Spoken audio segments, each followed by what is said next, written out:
விழுப்புரத்தில் பெண் காவல்துறை அதிகாரி வீட்டில் பீரோவில் இருந்த 50 சவரன் தங்கநகை மற்றும் 1 லட்சம் ரொக்க பணத்தை மர்ம நபர்கள் கொள்ளையடித்துள்ளனர். விழுப்புரம் சாலமேடு NGO காலனி பகுதியில் உளுந்தூர்பேட்டை பெட்டாலியன் காவல்படை நிர்வாக அலுவலராக பணிபுரிந்து வரும் காவல் அதிகாரி சாந்தி மற்றும் காரைக்கால் அரசு அச்சகத்தில் பணிபுரியும் சங்கர் ஆகிய தம்பதியினர் வசித்து வருகின்றனர்.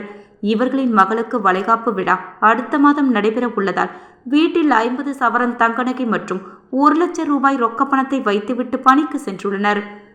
சாந்தி உளுந்தூர்பேட்டையில் 2 நாட்கள் பணி முடித்துவிட்டு இன்று இரவு வீட்டிற்கு வந்தபோது வீட்டின் முன்பக்க கதவு உடைக்கப்பட்டிருப்பதைக் கண்டு அதிர்ச்சி அடைந்துள்ளார். இதையடுத்து வீட்டின் உள்ளே சென்று பார்த்த பொழுது வீட்டின் பீரோவில் இருந்த 50 சவரன் தங்கநகை மற்றும் 1 லட்சம் ரொக்க பணத்தை மர்ம நபர்கள் திருடி சென்றது தெரியவந்தது. இதையடுத்து சாந்தி தாலுகா காவல் நிலையத்திற்கு தகவல் தெரிவித்ததன் பேரில் விழுப்புரம் SP தீபக் ஸ்வாஜ் மற்றும் விழுப்புரம் தாலுகா காவல் நிலைய போலீசார் விரைந்து வந்து போலீசார் சம்பவ இடத்தில் கைரேகை நிபுணர்களை வரவழைக்கப்பட்டு தடயங்களை சேகரித்து கொள்ளை சம்பவம் குறித்து வழக்கு பதிவு செய்து குற்றவாளிகளை தேடி வருகின்றனர்.